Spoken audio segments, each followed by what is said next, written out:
Welcome to Hope Talks, where we share inspiring stories of hope in Jesus Christ. Hope Talks is hosted by Pastor Margaret Michael and Grayson Willis.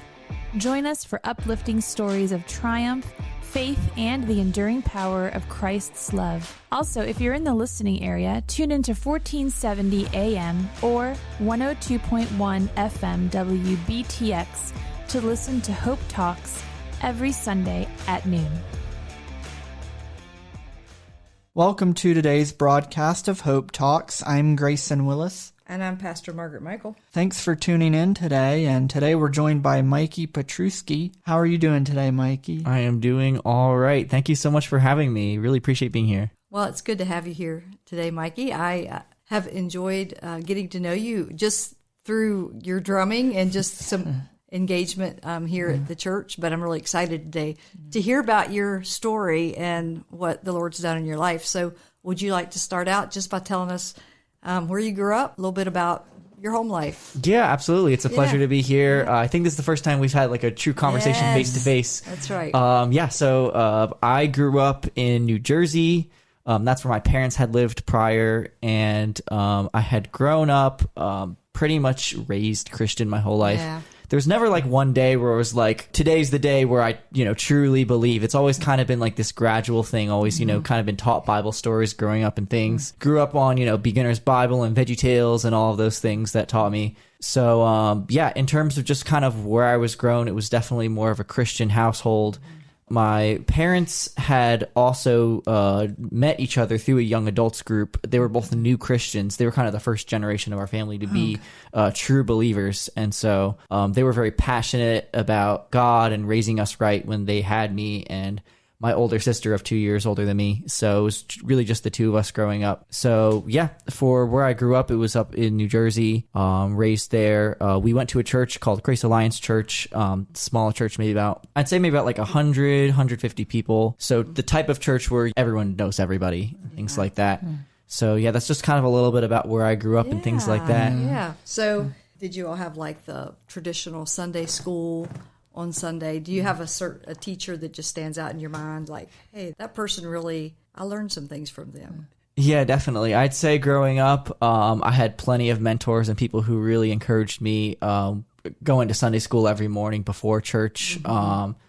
It's really hard to name one person. Yeah. I think, honestly, the one who really definitely stood out to me would be my father. That's great. Just because he not only had kind of become a newer Christian, but he has I would say, much more powerful testimony than mine. Mine have just been growing up, being raised a believer. But for him, he ended up discovering Christianity in his 30s. He grew up going to a Lutheran church, but he never really was very involved in it. Just kind of one of those things his parents forced him to do. More of a religious thing. Yeah, more of just it's your duty to go to Sunday every morning. Nothing really relational about it. Yeah. But I think he knew somebody, but he stumbled upon one of C.S. Lewis's books. I think it was Mere Christianity. Yeah. And that just spoke to him, and he realized, like, I need to know more about this. And he ended up going back to school, to seminary, and he got his master's in Christian theology. And then he continued to grow and ended up becoming very passionate about Christian apologetics, the study of defending your own faith, studying systematic theology under Norman Geisler, who is a Christian theologian who's pretty well known. So he ended up getting his doctorate's degree in Southern Evangelical Seminary in 2006, or it might have been like 2007, 2008, around that time frame. And so he ended up having his dissertation, which we all wanted him to publish. I'm still waiting for him to publish. It's just really profound.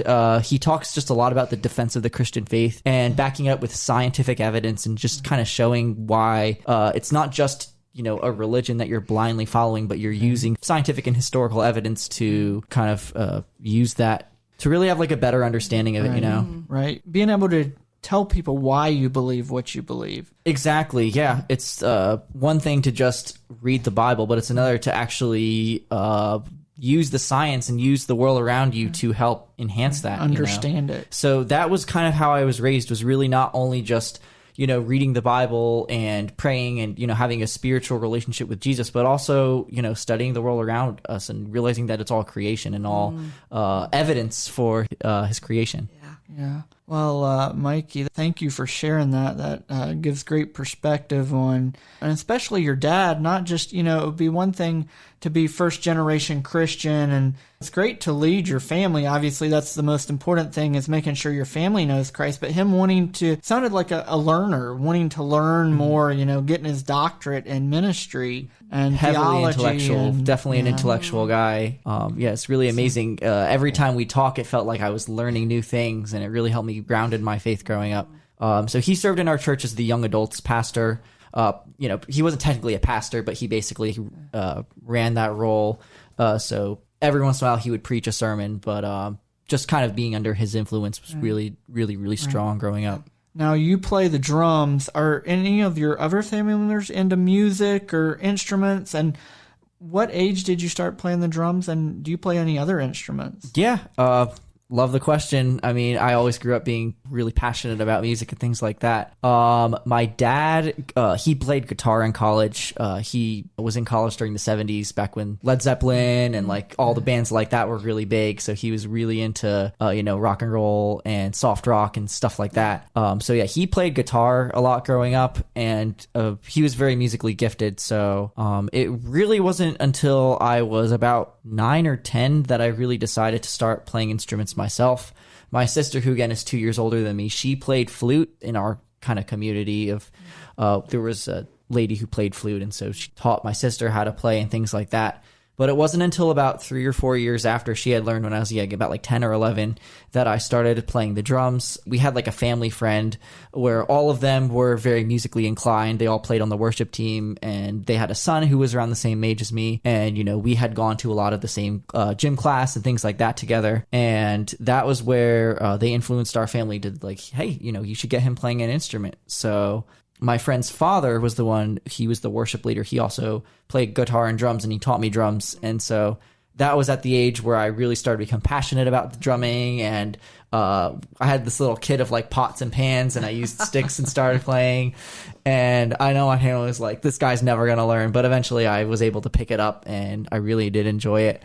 And what's really cool is that, so I started playing drums when I was about, I'd say maybe 10 or 11. About 2 or 3 years later, in 2013, I had been playing drums for a few years. I never really had a chance to play in church because our church already had a pretty well-established worship team. But there was definitely some conflict going on around in about 2013 where, the worship leader kind of wasn't agreeing with the pastor, and basically, long story short, they all kind of went their own way and ended up leaving the church. So in this kind of scramble, our head pastor he kind of caught wind that I played drums, and he was like, hey, does your son want to try out an audition for the band? It wasn't really an audition. It was more of like, we need somebody, so step in right now. So I think that was like a huge answer to prayer. I loved playing at the beginning. I still was kind of a beginner, so I mean, there are times where I was like playing really loudly, and everyone's like, all right, Mikey, calm down, and stuff like that.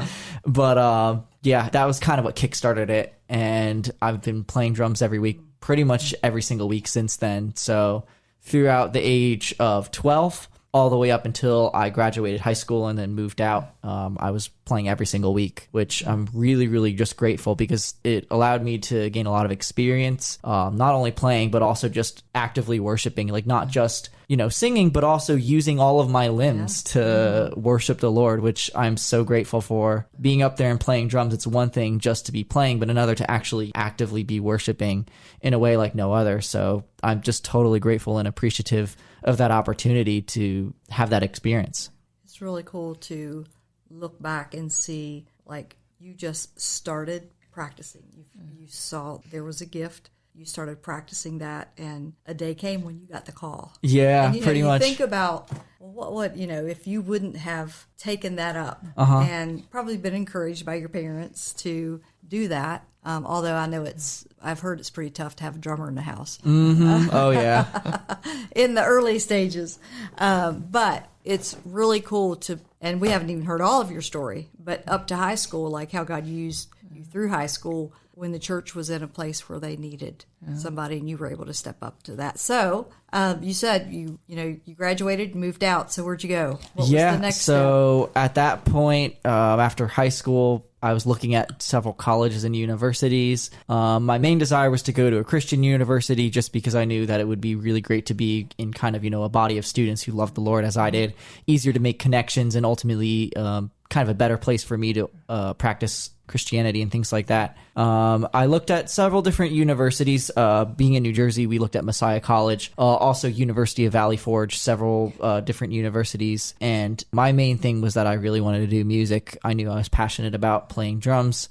I had also for many years been experimenting and doing a lot of music production as well. That same family that taught me how to play drums, their son who's my age, he had an iPad with GarageBand, which again is a digital audio workstation. And he used to make music on there, and him and I were, had a kind of a bit of a healthy competitive relationship where he'd make a song, but I try to make a better one, and we kind of would go back and forth. So doing that, I realized I wanted to study it in college. And so looking at all these different universities and their different music programs, it was kind of almost like a Hail Mary to go all the way down to Liberty because it was a bit of a drive and things like that. But I had known some people who had went there and kind of knew really good things about the music program and things like that.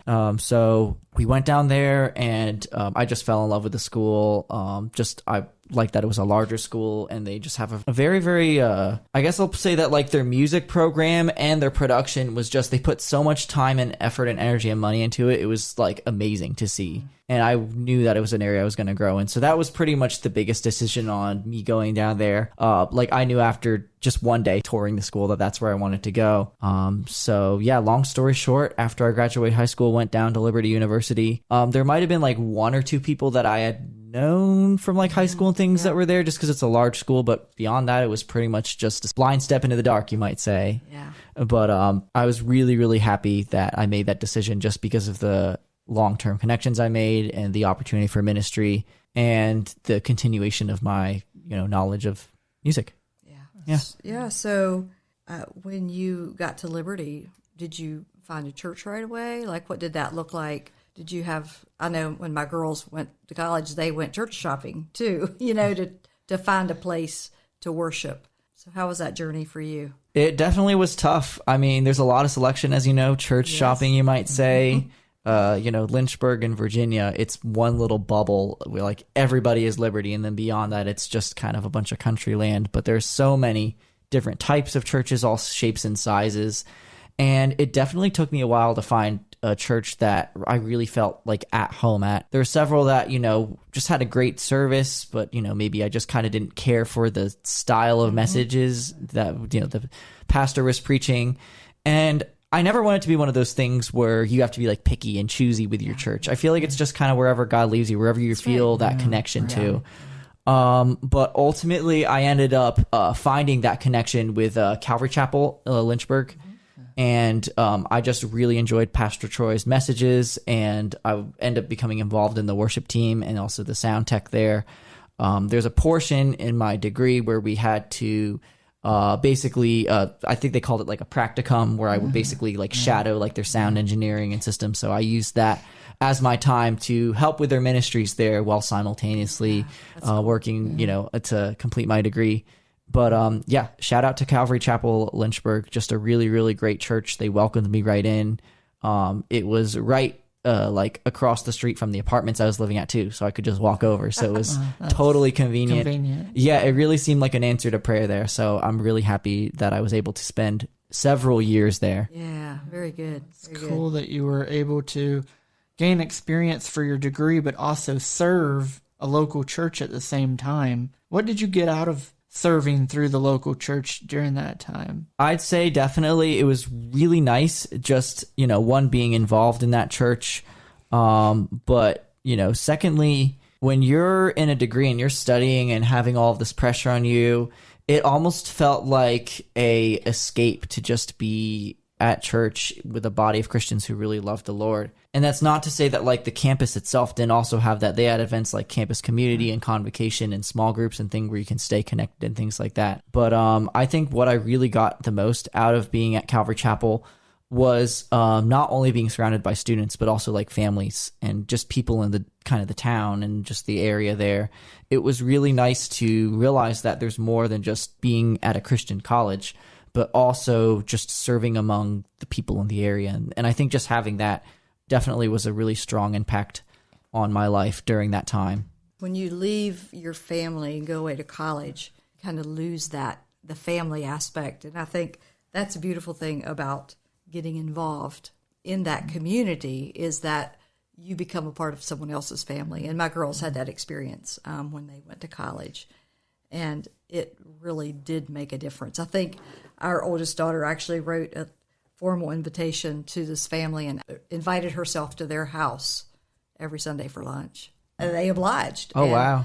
And our other daughter went to the same college, and she got to go there too. And then when we go visit, they'd have us all for lunch. Wow. Oh, that is wonderful. For Sunday lunch. And it made a huge impact, because, when you are in college, there's times that you just need family, and Definitely. you need to have conversations, and you're still working through things, and just having that family away from home is Definitely. huge. Yeah. Yeah, I will even say that beyond just the church in Calvary Chapel, my CGL, which they called like our community group leaders, it was pretty much like our small group mentors from like our hall. The guy who led it was actually he was in a music and worship degree. I was in recording and engineering, so they were separate, but they were within the same music degrees.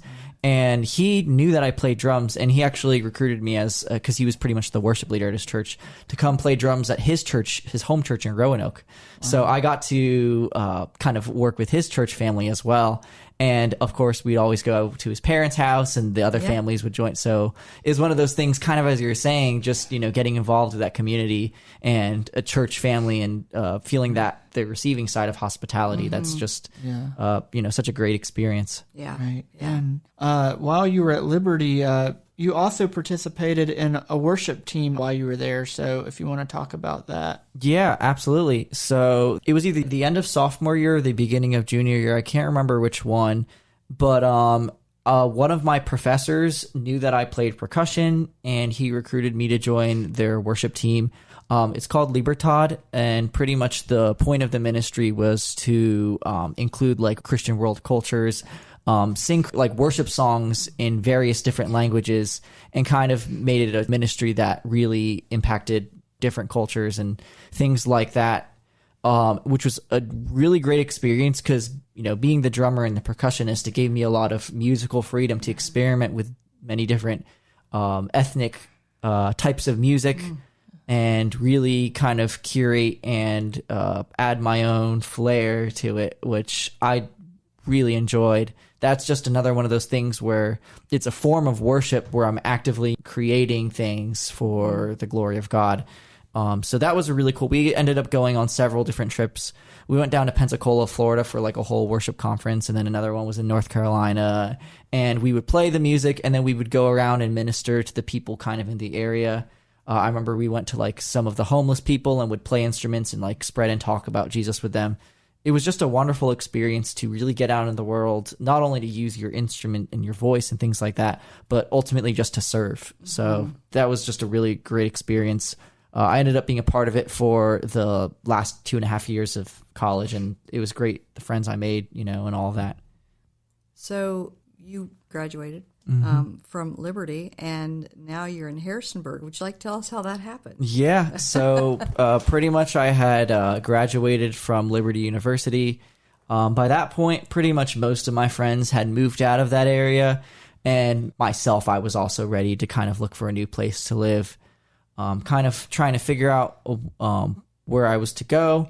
I ended up finding a job up here in Harrisonburg, Virginia.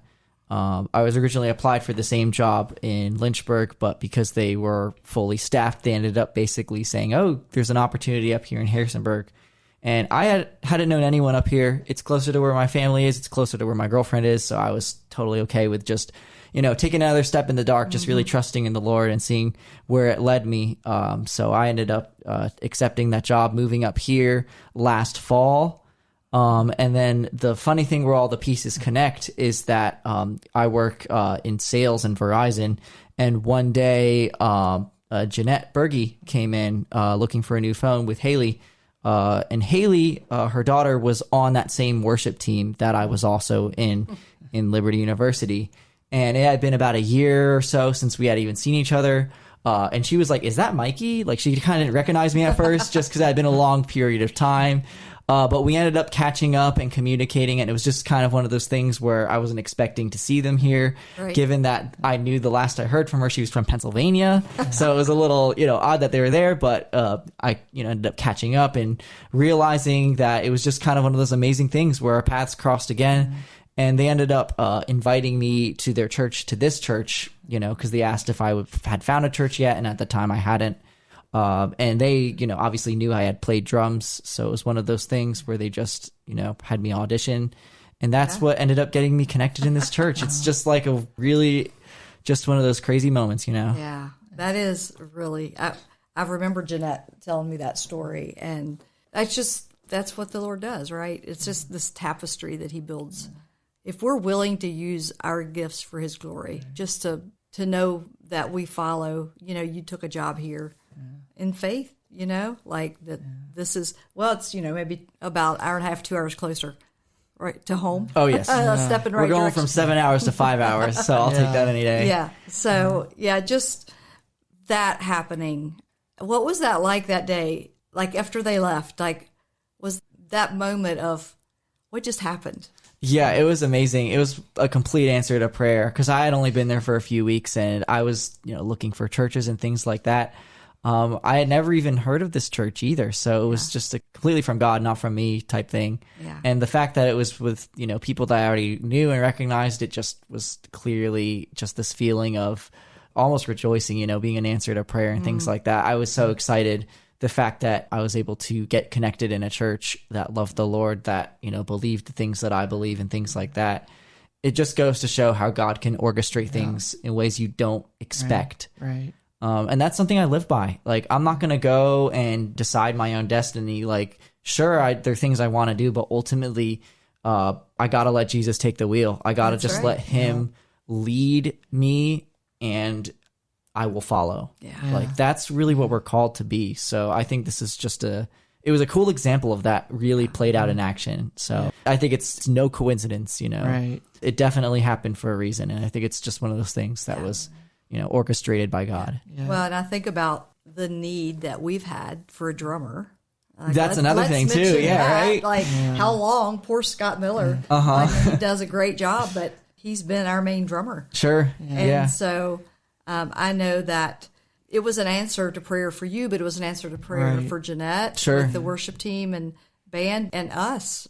So I love the connections. I love to see that when that this had to be just a God moment. Definitely. That you were working, she needed a phone, and usually when you're in a phone store, it's not because you're having a good day. Oh, no. Yeah.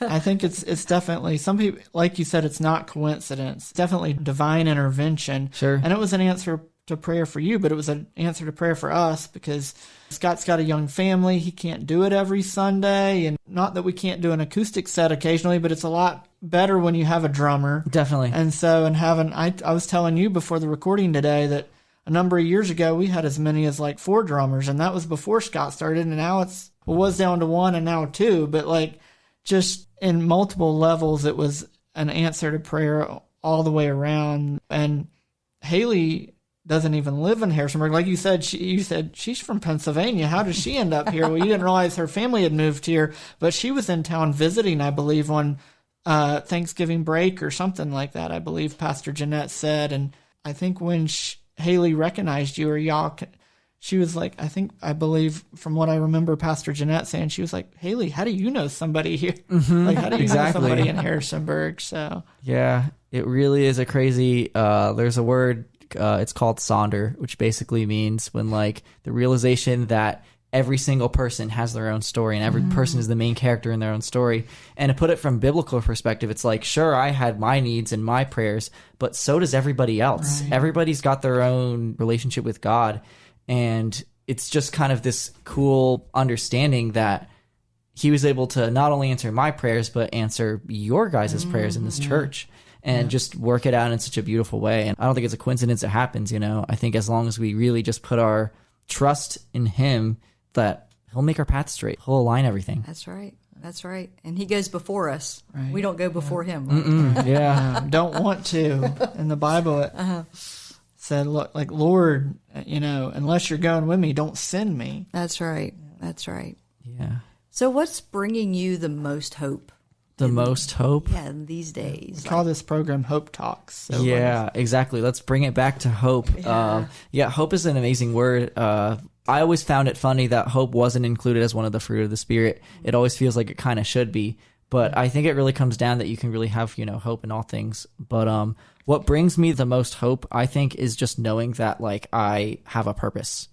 That I think one thing that stops so many people from doing what they want to do is they feel like they don't have a purpose. Right. You can, gain all the money. You can have all these, material things. But at the end of the day, it really doesn't do you justice. You're still going to be empty. But us as believers, we have the hope. We have a purpose. We're meant to make fishers of men. Right. We're meant to bring everybody together and to spread what Jesus tells us to.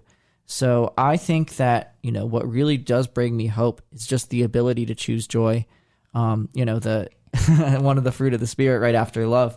It's funny that I always think of joy as not really something that we always have, but more something that, you choose. If you have a bad day, you can be unhappy, but you still choose joy. It really is just amazing to know that no matter how difficult a time may be, that the joy of the Lord is our strength. And Nehemiah 8 says that. And that's something that always does strengthen me, is that even if I'm having a really tough, discouraging time, I know that I can still choose joy. And there is always the choice to rejoice because the Lord orchestrates everything, kind of like we were saying earlier. Yeah. I feel like that's my take on just bringing it back and always having hope, because there's so many times where I just feel down, especially after sinning, and it's just it oppresses you. Mm-hmm. And I feel like that's just, part of Satan's scheme is just making you feel like there is no purpose and there is no hope and there's no reason to choose joy, but you can always choose to rejoice and sing a new song. So that's something that I always live by. Yeah. And, you started out by telling us about your parents and them becoming believers, accepted Jesus, and as new parents. And they have spent their life not only building their foundation stronger, but yours. And I think it's such a message to everyone, whether you're a parent, a mentor, and always helping other people to make sure that their foundation is firm in Christ. Yes. Because the hard times will come. Mm-hmm. Like, it's not like we're never going to suffer or struggle as believers. We will. He's told us that we will. However, he's told us that he would be with us in it. And he would be with us like they'll walk through the valley of shadow of death. Yeah. It's through the valley. It's not, it doesn't say in Psalm 23 that we stay in that valley, but we walk through it. And just knowing that Jesus will never leave us or forsake us. If we have that knowledge and we have that foundation, we may be, like you said, sad at times, but we can still have joy knowing that we're in a season, but we're not alone. Yeah, it's really a decision too. Like, joy is a choice. And that's one thing where sometimes we're not going to choose joy and we're going to suffer. And like, that's just the human in us. Nobody's perfect. We all make mistakes, but it's how do we handle that? And how do we find ways to choose joy? Right. And that's something that I think me personally have, doing what I can to really just enhance that. Right. And joy and happiness aren't the same. Joy is something that we can have even in suffering. Yeah, and knowing that the Lord, when we make mistakes, the Lord wants to restore us and wants to help us learn from those mistakes so that we don't make those mistakes again in the future. Mikey, it's been great to have you today on Hope Talks. Just in closing, anything else that we haven't asked you already or that you haven't shared already that you would like to share? I mean, nothing comes to mind. I'll probably walk out of this interview and think of like 5 things. But, I think the closing statement is just so true, is that we have to choose joy. And the reason why we choose joy is because we have hope. Like, that's really what it comes down to. So, I'll leave it with this. Just walk with Jesus every day. He loves you. And that's about it. And that's enough, right? And that's all we need, all we need. just that fulfilling love of Jesus. That's right. Mikey, it's been great to have you today. Thanks for joining us on Hope Talks. Thank you for having me. I appreciate being here. Thank you for listening to today's broadcast of Hope Talks. We pray that as you've heard Mikey Petruski's testimony today, that it truly has been a half hour of hope for your life. May God bless. Hope Talks is sponsored by Church of the Nazarene in Harrisonburg in partnership with Sunshine Ministries. If you enjoyed today's episode, make sure to subscribe, rate, and leave a review on Spotify or Apple Podcast. Your feedback helps us spread hope to even more listeners. Stay tuned for more uplifting stories in the next episode. Until then, keep the faith, share the love, and find joy in the hope that Jesus Christ brings.